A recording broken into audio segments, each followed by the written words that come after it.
बढ़ते हैं कुछ नए टॉपिक के साथ। तो जैसे कि लिखा हुआ है यूनिट्स एंड डायमेंशंस, तो ये जो टॉपिक है बहुत ज्यादा इंपॉर्टेंट है आप लोगों के फिजिक्स या फिर मैथमेटिक्स के पॉइंट ऑफ व्यू से, क्योंकि अगर हम फंडामेंटल चीजों को नहीं समझेंगे तो कंफ्यूजन बहुत दिनों तक रहेगा, और मैं नहीं चाहता हूं कि आपको कभी कंफ्यूजन रहे, क्योंकि हम बहुत सारे न्यूमेरिकल सॉल्व करते हैं 8th स्टैंडर्ड में, 9th स्टैंडर्ड में, 10th स्टैंडर्ड में, तो कुछ बेसिक चीजें हमको पता होनी चाहिए। तो यूनिट्स एंड डायमेंशन ये जो टॉपिक है ना, इसमें हम डिफाइन करेंगे यूनिट्स क्या होते हैं, राइट। तो यूनिट्स क्या होते हैं, यूनिट क्या होता है कि जैसे मास का यूनिट है ना, कुछ हम चीजें ग्राम में खरीदते हैं, कुछ हम केजी में खरीदते हैं, राइट। या पहले के जमाने में लोग वो कुछ ग्लासेस से एक दूसरे को कुछ सब समझे, जैसे हम दही लेने जाते हैं या फिर कुछ लेने जाते हैं, ऐसा कुछ है ना, ग्लास होता है, कुछ स्टैंडर्ड नहीं होता है कभी कभी मेजर में, ठीक है। तो यूनिट्स एंड डायमेंशंस में हम देखेंगे डायमेंशंस क्या होता है। अभी हम बात करते हैं यूनिट्स की। तो यूनिट्स क्या होते हैं कि अ स्टैंडर्ड ऑफ मेजरमेंट, जैसे लेंथ हम मीटर में भी मेजर कर सकते हैं, सेंटीमीटर में भी मेजर कर सकते हैं, हाइट हम फीट्स में मेजर करते हैं, राइट। तो हम अपनी हिसाब से जैसे जैसे जरूरत पड़ेगी वैसे हम कुछ चीजों को इस्तेमाल करते हैं, राइट। तो यूनिट्स क्या होते हैं, एक standard of measurement defined and adopted by law और कन्वेंशन, ठीक है। कुछ रूल्स बना दिए हमने सो दैट फॉलो करेंगे उसको ही तो सबका फायदा होगा। नहीं तो अगर आप सपोज दुकान में गए कुछ सामान खरीदने, तो क्या हो जाएगा, वो अपने हिसाब से कुछ दे देगा, तुम उसको पैसे कैसे दे पाओगे फिर, है ना। मतलब there is no satisfaction.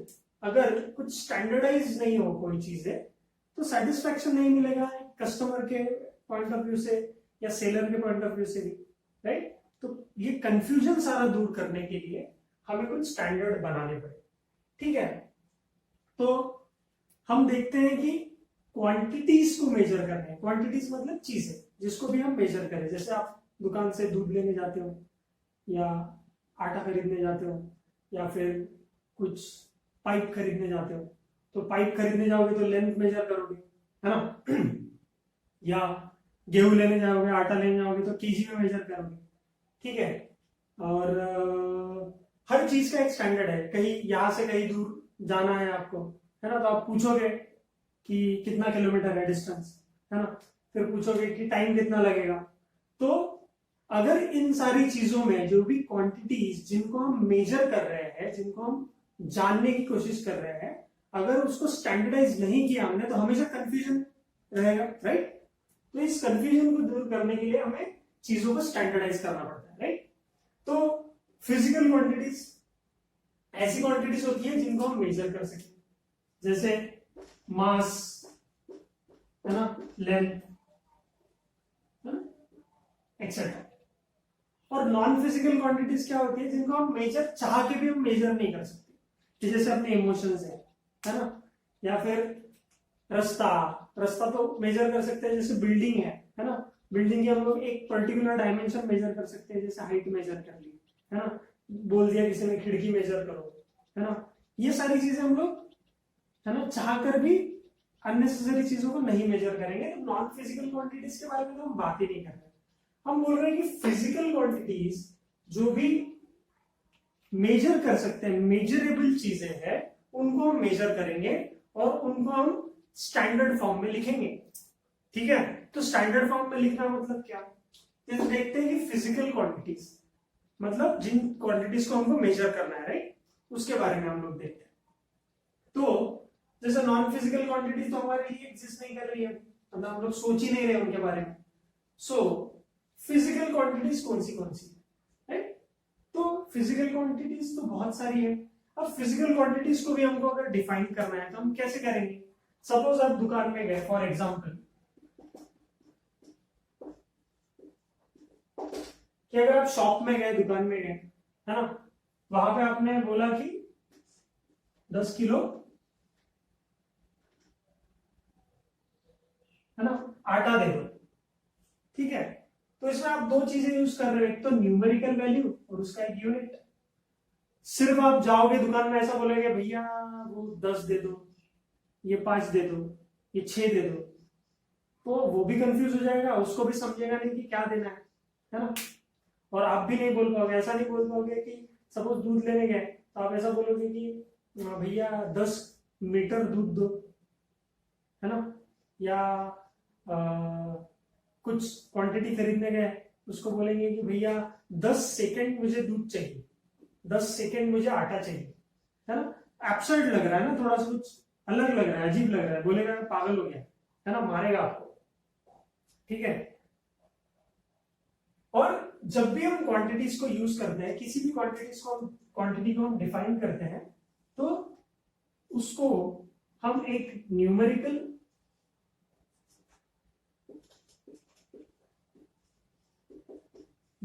Value और उसका यूनिट अगर हम नहीं देंगे तब तक हमें क्लैरिटी नहीं आएगी, ठीक है। तो जब भी हम कोई किसी फिजिकल क्वांटिटी को है ना डिफाइन करते हैं, लिखते हैं, तो दो चीजें बहुत इंपॉर्टेंट है, राइट। उसका नंबर मतलब न्यूमेरिकल वैल्यू है, उसका यूनिट, है ना। तो इसको बोला जाता है मैग्नीट्यूड, हमें पता चाहिए, क्या पता चाहिए इसको बोला। जब भी हम न्यूमेरिकल वैल्यू और उसका यूनिट लिखते हैं तो हम बोलते हैं कि हमारे पास मैग्नीट्यूड है quantity. So whenever we write anything about a physical quantity, we must write the magnitude of the quantity। magnitude of the quantity का मतलब होता है क्या, उसका न्यूमेरिकल वैल्यू प्लस उसका यूनिट, समझ में आया, numerical value and unit. So this becomes the magnitude, क्या बोला जाता है इसको, मैग्नीट्यूड बन गया क्वांटिटी, समझ में आया। तो चलिए आप लिख लीजिए ये सारी चीजें।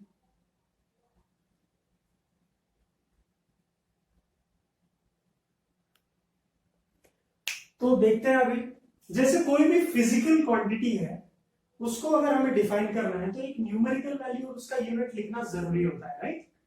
तो फॉर एग्जांपल अगर मुझे मास एक फिजिकल क्वांटिटी के बारे में लिखना है, मास, ठीक है, तो मुझे क्या लिखना पड़ेगा, 10, एक नंबर कि कितना वैल्यू है उसका, न्यूमेरिकल वैल्यू कितना है ना, उसका यूनिट। तो यूनिट मैं ग्राम भी लिख सकता हूं, अगर मैंने ग्राम लिखा तो बहुत छोटा हो जाएगा, या फिर मैं उसको 10 किलोग्राम भी लिख सकता हूं, राइट। तो नंबर तो सेम रहा,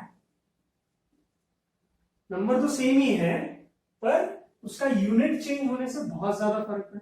10 ग्राम मतलब छोटी क्वांटिटी है ना, और 10 केजी मतलब बड़ी क्वांटिटी है। तो इससे आपको समझ में आएगा। तो अगर या फिर मैं ऐसा बोलूं कि ग्राम हटा दो, मुझे चलना है रास्ते पे, किसी को आपने पूछा भैया नागपुर कितना दूर है यहां से, तो कोई बोलेगा अरे जाओ, चले जाओ यहां से 10 मीटर, यहां से सामने 10 मीटर चले जाओ, या 10 किलोमीटर चले जाओ, है कि नहीं। तो जब भी हम यूनिट्स लिखते हैं, राइट, उसके सामने, है ना, तो वो उसका मीनिंग, उस फिजिकल क्वांटिटी का जो वैल्यू है, मैग्नीट्यूड है, इसको हम लोग क्या बोलते हैं, फिजिकल क्वांटिटी का मैग्नीट्यूड ही चेंज हो जाता है। समझ में आई क्या बात। तो ये फिजिकल क्वांटिटी जब भी हम डिफाइन करते हैं तो उसका न्यूमेरिकल वैल्यू और उसका यूनिट ही हमें प्रॉपर इंफॉर्मेशन दे सकता है, ठीक है। समझ में आ रही है बात, चलो लिख लो।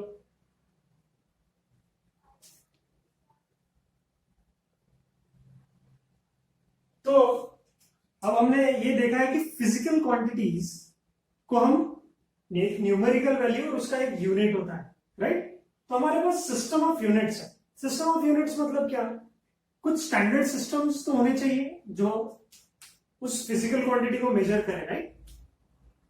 तो हमारे पास सीजीएस सिस्टम ऑफ यूनिट है, एक सीजीएस सिस्टम है, एक एमकेएस सिस्टम है, एक एफपीएस सिस्टम है। तो ये शॉर्ट फॉर्म किस चीज के लिए है, तो हमारे पास अगर फिजिकल क्वांटिटी लेंथ है, हमारी फिजिकल क्वांटिटी अगर मास है, हमारी फिजिकल क्वांटिटी अगर टाइम है, जो कि हम मेजर कर सकते हैं, राइट, हम लेंथ को भी मेजर कर सकते हैं, हम मास को भी मेजर कर सकते हैं, हम टाइम को भी मेजर कर सकते हैं। लेकिन सीजीएस में ये जो सी डिनोट कर रहा है, राइट, ये सी जो डिनोट कर रहा है, तो लेंथ हम जो मेजर करेंगे सीजीएस सिस्टम में वो होगा सेंटीमीटर, सेंटीमीटर में मेजर करेंगे। मास किस में मेजर करेंगे? देखो बहुत लोग कंफ्यूज होते हैं मास और वेट को लेके। मास मतलब matter content in the body. इस बॉडी में भी जो भूसा भरा हुआ है दैट इज मैटर, और उसके वजह से इस बॉडी का एक मास बनेगा। ठीक है, किसी भी चीज के अंदर जो चीजें भरी हुई है, इस पेन के अंदर जो भी चीजें भरी हुई है उसको हम लोग बोलते हैं मैटर, और इसी की वजह से इसका कुछ मास आएगा, राइट। तो मास को हम ग्राम्स में मेजर कर सकते हैं, राइट, और टाइम को हम सेकेंड्स में मेजर कर सकते हैं, सेकेंड्स में मेजर कर सकते हैं, राइट। तो सीजीएस सिस्टम एक सिस्टम है जहां पर जो भी फिजिकल क्वांटिटीज है इसको मेजर करने के लिए अगर आपको लेंथ मेजर करना है तो हमेशा सेंटीमीटर में ही होगा, मास अगर मेजर करना है तो हमेशा ग्राम में ही होगा, टाइम अगर मेजर करना है तो हमेशा सेकंड्स में होगा। ऐसा इस सिस्टम में बोला गया, और ये सिस्टम बहुत देशों में यूज भी करते थे, जैसे यूरोपियन कंट्रीज में यूज होता था, ठीक है, और यूएसए और बहुत सारी कंट्रीज में यूज होता था। दुनिया भर के जो भी साइंटिफिक कम्युनिटी के लोग हैं वो इसको अपने तरीके से यूज करते थे। फिर उसके बाद एक दूसरा सिस्टम है that is MKS system. MKS system ये भी बहुत दुनिया भर में, यूएसए में, है ना, और यूरोप के बहुत सारे कंट्रीज में एमकेएस सिस्टम भी यूज करते थे साइंटिफिक कम्युनिटी के लोग। तो एमकेएस सिस्टम में बोला गया कि लेंथ को हमेशा मीटर में मेजर करो, है ना, मास को हमेशा के क्या डिनोट करता है, किलोग्राम में मेजर करो,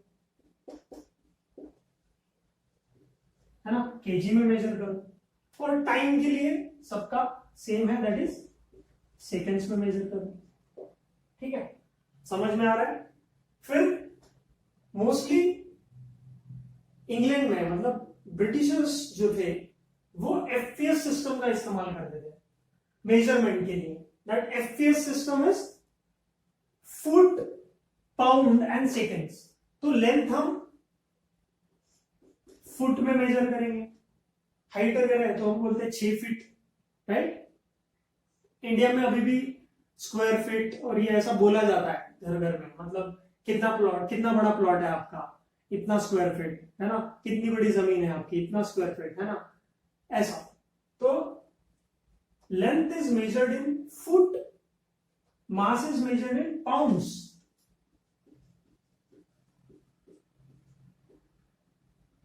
पाउंड्स में मेजर करते हैं। वो WWE में जो रेसलर्स रहते हैं ना, उनका वजन हमेशा ऐसा पाउंड्स में दिया जाता है, ठीक है। And time is measured in seconds, ठीक है। तो जब भी हम सिस्टम ऑफ यूनिट्स की बात करते हैं वहां पर 3 अलग तरह के सिस्टम दुनिया के हर अलग अलग कोने में लोग इस्तेमाल करते थे, इवन साइंटिफिक कम्युनिटी के भी लोग इस्तेमाल करते थे। तो सीजीएस सिस्टम में लेंथ सेंटीमीटर में मेजर किया जाता, मास ग्राम में मेजर करते थे, और टाइम सेकेंड्स में मेजर करते थे। वही एमकेएस सिस्टम में लेंथ मीटर में मेजर करते थे, मास किलोमीटर में, किलोग्राम में मेजर करते थे, और टाइम सेकेंड्स में मेजर करते थे। वही एफपीएस सिस्टम में लेंथ फुट में, मास पाउंड्स में, और टाइम सेकेंड्स में। तो ये 3 अलग अलग सिस्टम ऑफ यूनिट्स दुनिया भर में यूज हो रहे थे। उसकी वजह से क्या हुआ अब हम लोग ये डिस्कस करेंगे, लिख लीजिए तब तक।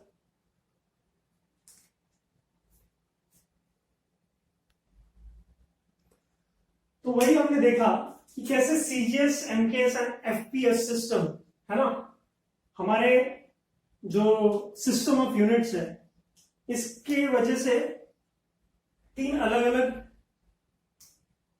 सिस्टम ऑफ यूनिट्स की वजह से 3 अलग अलग फिजिकल क्वांटिटीज को हम लोग मेजर कर रहे थे, ठीक है। तो दुनिया भर में जब भी साइंटिफिक कम्युनिटी में या फिर कुछ साइंटिफिक रिसर्च है ना एक जगह से दूसरे जगह दूसरे कंट्री में पब्लिश होता है, तो वहां पर उसके वजह से हमेशा कंफ्यूजन रहा, क्योंकि एक पर्टिकुलर स्टैंडर्ड नहीं है, राइट। तो इन सारे तीनों सिस्टम को यूज करना कुछ गलत नहीं था, पर प्रॉब्लम क्या हुआ कि स्टैंडर्ड मेंटेन नहीं था, राइट। तो कंफ्यूजन बहुत बढ़ गया, क्योंकि अगर एक कंट्री से दूसरे कंट्री में अगर इसने सेंटीमीटर में मेजर किया तो उसको कन्वर्ट करना पड़ेगा मीटर में, और किसी ने अगर फुट में मेजर किया होगा तो उसको मीटर में कन्वर्ट करना पड़ेगा, किसी दूसरे को भेजते वक्त या सेंटीमीटर में कन्वर्ट करना पड़ेगा। तो इन सारे कंफ्यूजन को दूर करने के लिए हमने 1960 में पेरिस में, जो कि फ्रांस में है, राइट फ्रांस की राजधानी है ना, सो 1960 में जो bureau of standard system and units जो है, उन्होंने ये डिसाइड किया कि एक कॉमन सिस्टम ऑफ यूनिट्स होना चाहिए, मतलब एक स्टैंडर्ड सिस्टम ऑफ यूनिट होना चाहिए, और उसको नाम दिया गया SI यूनिट्स,